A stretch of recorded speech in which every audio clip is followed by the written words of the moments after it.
Hello दोस्तों, welcome to Hindi code class.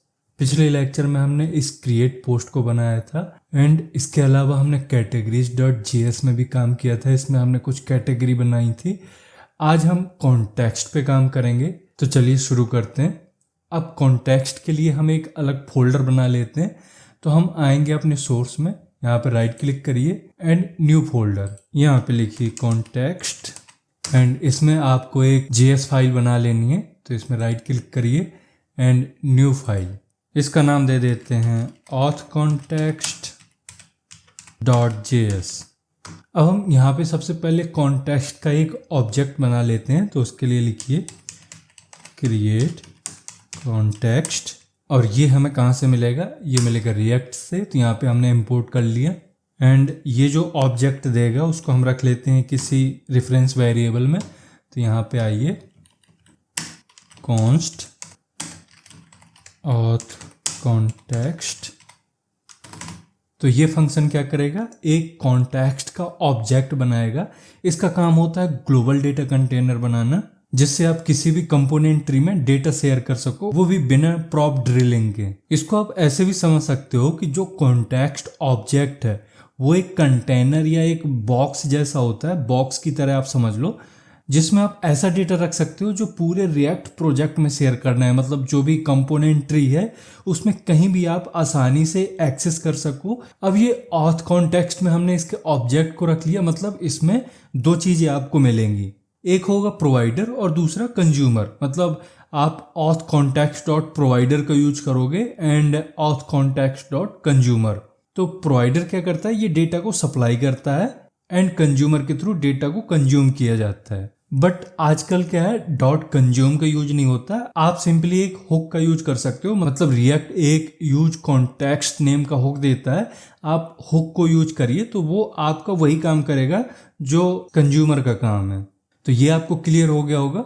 अब हम बना लेते हैं एक फंक्शन। तो यहाँ पे आएंगे और यहाँ फंक्शन का नाम दीजिए ऑथ प्रोवाइडर, बट इसे डिक्लेयर करने से पहले यहाँ पे हम एक्सपोर्ट का यूज कर लेते हैं।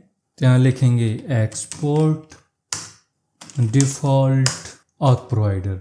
इसमें हम यूज करेंगे एक स्पेशल प्रॉपर्टी। तो उसके लिए यहाँ पे कर्ली ब्रेसेस में लिखिए प्रॉपर्टी का नाम। प्रॉपर्टी का नाम होता है चिल्ड्रन। तो ये जो चिल्ड्रन है ये रिएक्ट का एक स्पेशल प्रॉप है, मतलब ये भी प्रॉप्स ऑब्जेक्ट का स्पेशल प्रॉपर्टी है जो कि रिएक्ट हर कंपोनेंट को ऑटोमेटिक देता है। इससे क्या होगा, आप जहां भी ये ऑथ प्रोवाइडर टैग का यूज करोगे और इसके स्टार्टिंग एंड क्लोजिंग टैग के अंदर जितने भी प्रॉपर्टीज का यूज करोगे, मतलब एक पेरेंट प्रॉपर्टी होती है, उसके अंदर चाइल्ड प्रॉपर्टी होती है, तो जितनी भी चाइल्ड प्रॉपर्टी होंगी वो सब रिएक्ट ऑटोमेटिकली इस चिल्ड्रन प्रॉप में डाल देगा, जो भी हम इस ऑथ प्रोवाइडर टैग के अंदर यूज करेंगे। तो ये काम होता है इस चिल्ड्रन का। तो अब आपको ये समझ में आ गया होगा कि ये एक जस्ट प्रॉप है, मतलब एक स्पेशल प्रॉपर्टी है। जैसे हम पहले ऑन सबमिट या कैटेगरीज यूज कर रहे थे, वो भी प्रॉपर्टी है, बट वो नॉर्मल प्रॉपर्टी है और ये स्पेशल प्रॉपर्टी है। इसमें हम करंट यूजर की स्टेट को हैंडल करने के लिए एक स्टेट वेरिएबल ले लेते हैं। तो यहाँ पे लिखिए यूज स्टेट, इसको इंपोर्ट भी कर लेते हैं। तो ये इंपोर्ट हो गया और इसमें दे दीजिए नल, बाय डिफॉल्ट नल रहेगा। अब ये रिटर्न करेगा एक एरे। तो यहाँ पे रख लेते हैं एक एरे। यहाँ पे आइए कॉन्स्ट एंड एरे के अंदर आपको दो वेरिएबल देने पड़ते हैं, मतलब दो चीज़ें देनी पड़ती है। एक तो स्टेट वेरिएबल है करंट यूजर, इसके साथ ही देना होता है एक सेटर। तो सेटर के लिए लिखिए set current user equal to. अब इसके अंदर हम कुछ मेथड डिक्लेयर कर देते हैं, जैसे लॉग इन लॉग आउट। तो यहाँ पे आइए सबसे पहले बनाते हैं लॉग इन। तो लिखिए कॉन्स्ट लॉगिन।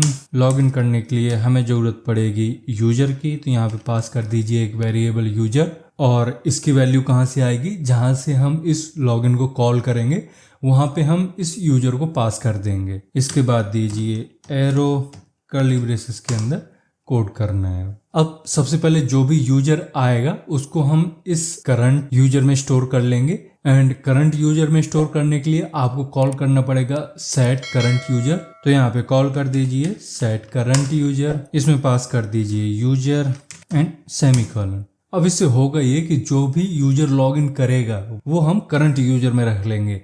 अब इस करंट यूजर को हम स्टोर करा लेते हैं अपने लोकल स्टोरेज में। ऐसे क्यों कर रहे हैं? क्योंकि अभी हम एक डमी ऑथेंटिकेशन बना रहे हैं, मतलब इससे हमें पता चलेगा कि यूजर ऑथेंटिक है कि नहीं है।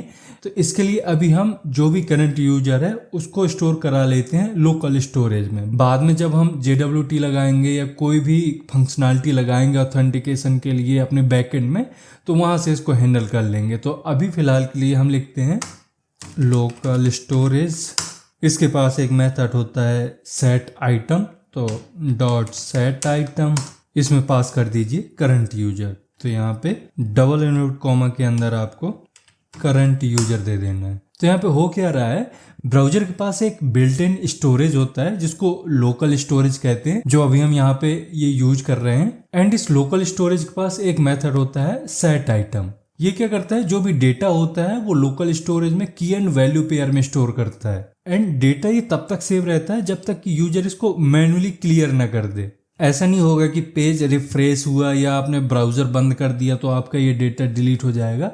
ऐसा नहीं होगा। आपको ब्राउजर में एक स्पेसिफिक जगह है जहां से आपको डेटा को क्लियर करना पड़ेगा, रिमूव करना पड़ेगा। तो अब हमने ये यहाँ पे की पास कर दी, अब हमें वैल्यू पास करनी है। लेकिन आपको ध्यान रखना है कि जो सेट आइटम है वो केवल स्ट्रिंग ही लेगा।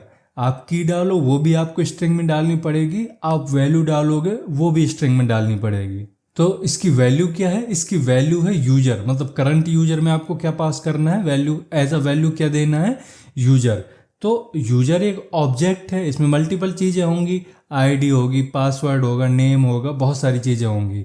तो आप इसको ऐसे पास नहीं कर सकते हो, आपको यूजर को बनाना पड़ेगा स्ट्रिंग।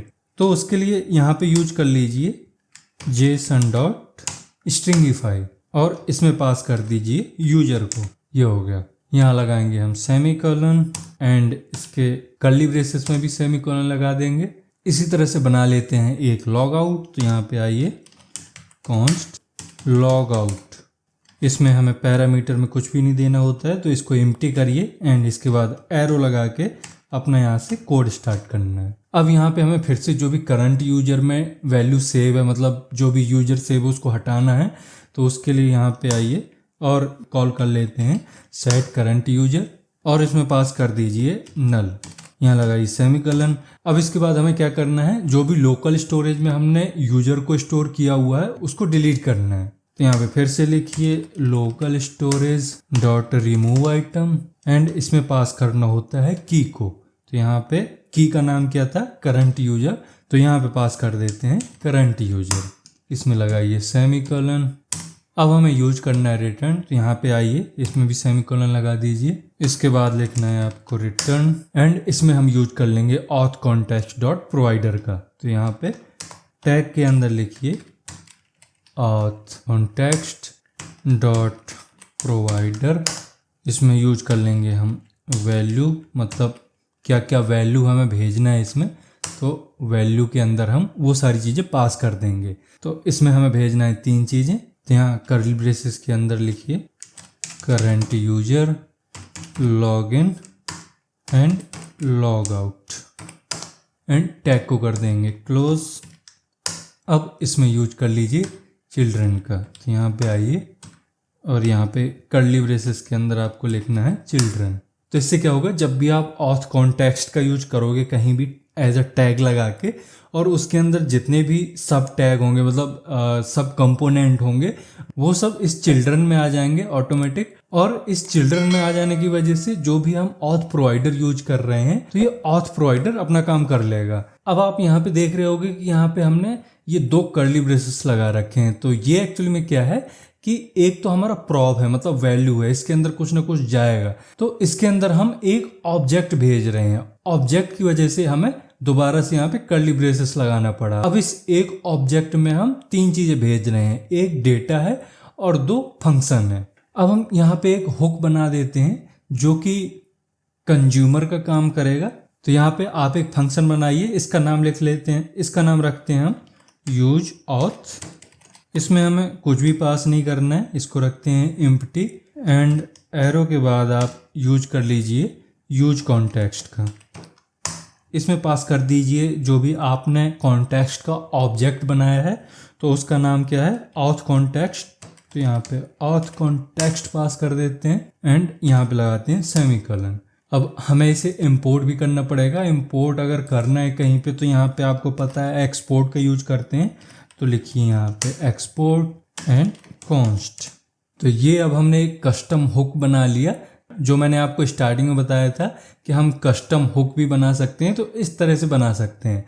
तो ये किसी भी कॉन्टेक्स्ट को कंज्यूम करने के लिए यूज होगा। अब हमने ये जो यूज कॉन्टेक्स्ट और इसके अंदर ऑथ कॉन्टेक्स्ट पास किया है, इसका मतलब क्या होता है कि जो चाइल्ड कंपोनेंट है वो पेरेंट कंपोनेंट से बोलेगा कि जो भी ऑथ कॉन्टेक्स्ट में वैल्यू है, मतलब current user, log and log out, वो सारी चीज़ें मुझे दे दो, वो सब मैं एक्सेस करना चाह रहा हूँ। तो बार बार हमें ये यूज कॉन्टेक्स्ट के अंदर ऑथ कॉन्टेक्स्ट ना देना पड़े हर जगह, इसके लिए हमने ये एक हुक बना लिया, कस्टम हुक।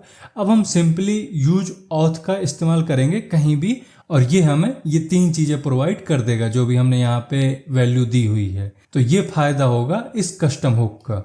एंड इसमें आपको याद रखना है कि जो भी आप हुक दोगे या कॉन्टेक्स्ट का ऑब्जेक्ट बनाओगे, वो इस फंक्शनल कंपोनेंट के बाहर ही लिखोगे। अगर आप इसको कंपोनेंट के अंदर लिखते हो तो हर बार रेंडर होने पे एक नया फंक्शन बन जाएगा, जिससे कि फंक्शनैलिटी इशू आ जाएगा, परफॉर्मेंस इशू आ जाएगा, ये आपका काम नहीं करेगा प्रॉपर। इसलिए रिएक्ट का ये रूल है कि जो भी आप कस्टम हुक बनाओगे या कॉन्टेक्स्ट डिफिनेशंस दोगे, वो बाहर दोगे, फंक्शन के मतलब कंपोनेंट के बाहर ही दोगे। तो ये हमारा हो गया, इसको कर लेते हैं सेव।